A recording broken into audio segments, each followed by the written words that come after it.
knows about the huge progress of smartphones and the good things you can do with them, like internet connection for emailing and browsing, special services like GPS, personal and business scheduling, social media and internet entertainment like watching movies, online purchasing like buying stuff online, and many, many other applications.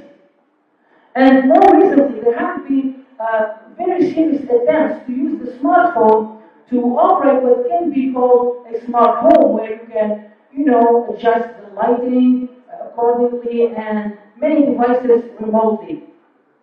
For example, a very recent paper on the Microsoft Research Portal shows very consistent and similar efforts led by a team that created a home OS, home operating system, that can be run through a smartphone. Now, our project is a further step in that direction. In fact, we created a piece of software that allows you to operate or command your smartphone using the Microsoft ENIS. This means that just by very simple gesture-driven commands, you can command or operate your smartphone, which means you can achieve what you could achieve using your smartphone, including operating the smart home.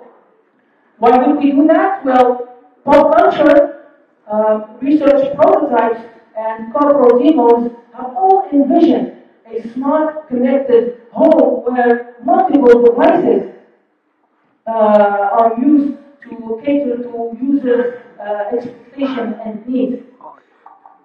Hello there. What? Who is this? Who are you? I am you. What? I did not invite you. I mean, me? Ha. Very funny. Listen, I just want to help. I'm listening. Look, it's true that your product seems to be futuristic and fun to use by everyone, but I just want to add that it could be of great help to some people who cannot otherwise use their smartphones. Oh yeah? And who are those people? Think of a young girl like Tilly Loki, who had both hands amputated at the wrist in her battle to survive the killer-like meningitis. Think of a mother of 3 like Tabitha Mullins, who lost both her hands and legs because of a severe infection. Those people cannot use their smartphones, but it's not just about them. What do you mean? There's more? Exactly. People with some neurological diseases, like Parkinson's disease, just like Ali or Michael J. Fox, cannot use their smartphones because their hands are shaking severely. So you are saying...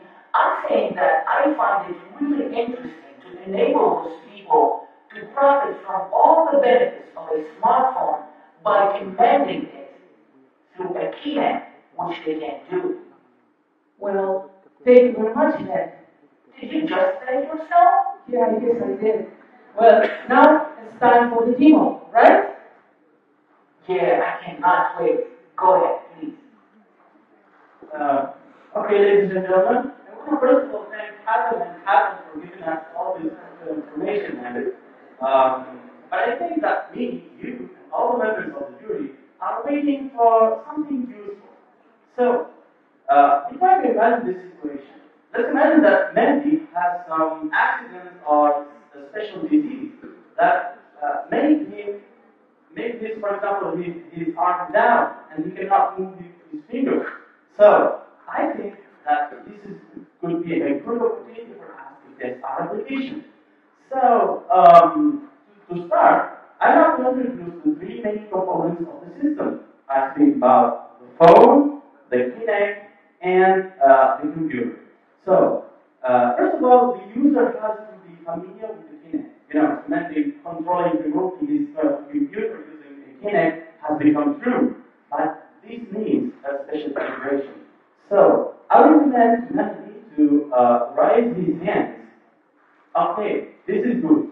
So as you can see, the Kinect is detecting, is tracking Mendy's skeleton. But what's more is that we are calculating his right X and Y right hand coordinates and the Z coordinates of his left hand. So we can add that into mouse mouse movement and mouse command, that for example, click in, double click in, or hold it. So now on to the next session, the next step, which is the training session. Okay, as you can see here, Mehdi is trying to move his hands all over the screen so that we can make some calibration. And the system what is doing now is trying to learn what is the Mehdi's X and Y coordinates in concordance with the system metrics. Okay, I think that there is a problem with the projection because we can go, because normally the screen has two other buttons right over there. Could you please slide the mouse?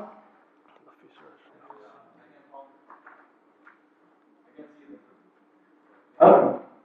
So there is no problem. We can go to the next session. Okay? Okay, Mandy, I just wanted to show you how you can calibrate the system, but I don't know what happened. So, Mandy, now could you please try to go to the next menu? Okay, this is good. So the next menu contains three icons. The first one is the phone icon, which establishes the communication between the computer and the phone. The second one is shutdown icon. This icon ends this user session. And the third one is voice recognition. This could be helpful for assigning some commands to the customized command. Okay, now you please try to click on the phone. This is good. You already did it. Okay, so when I open here my application on the phone,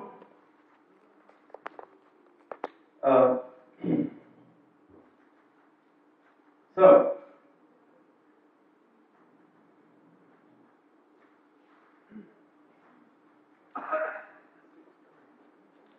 I'm searching for the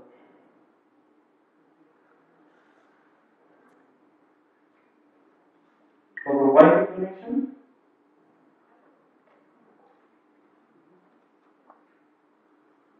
Okay, normally I can communicate with this one. It should go like this.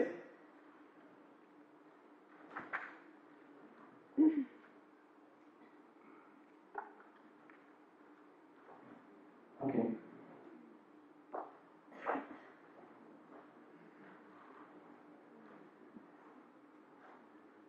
Okay, I think that there is a problem with the router that we use with the Orange provider. Oh, thank you. Normally it should be connected now.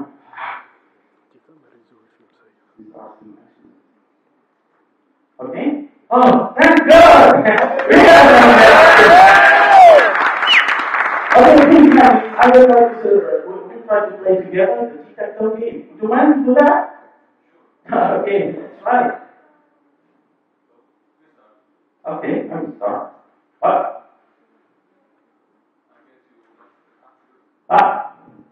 So, as you can see here, I'm playing against Mandy. Me on the phone and me on the computer. This is good.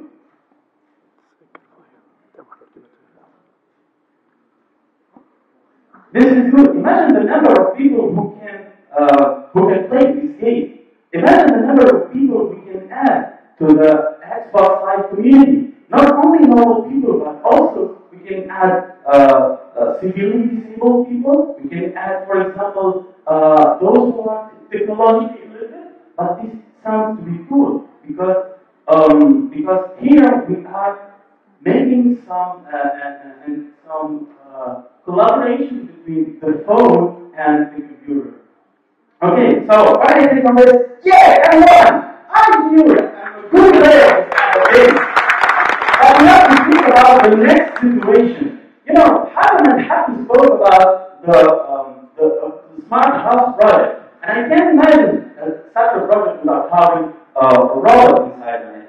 Okay, so I want to present you, please the live. I want to present you one of the robots who will be very famous, especially for housewives. Believe me, this one will become their sweetheart because it's a wheeled robot and it's a house cleaner.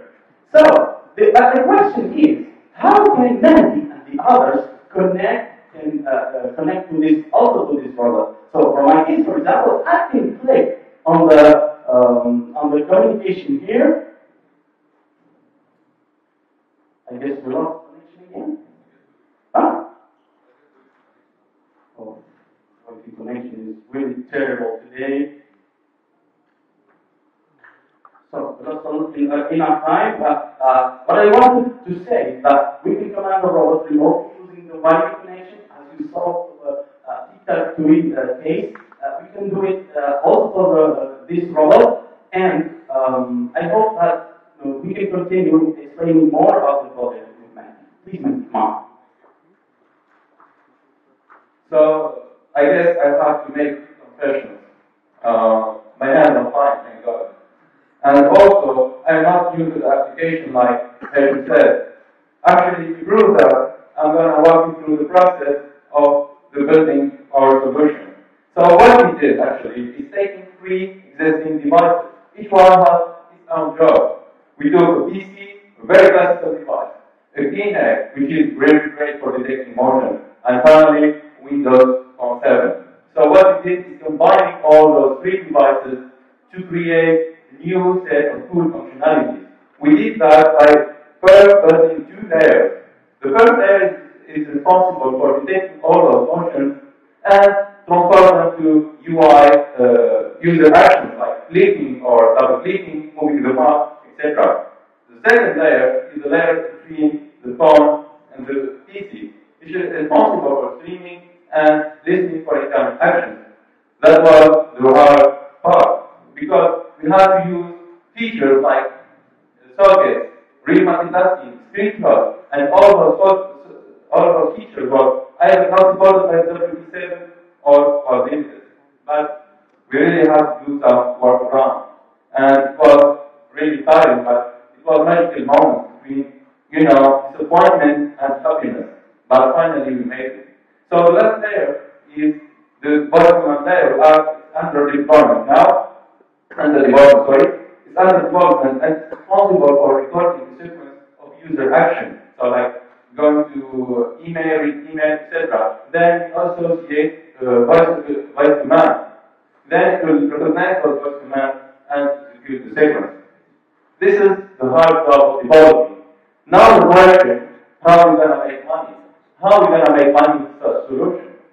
Our solution is aimed to helping people, yes, but also think about the fun part, the good part of our solution. Imagine that you are in the middle of a game and you have to get out. It's happening, and I hate that when it happens. Now, you can just grab your phone and go to the supermarket and continue playing the game, and which is great. But the most important, imagine what other developers can do. Imagine what can do great. This is why we are planning to launch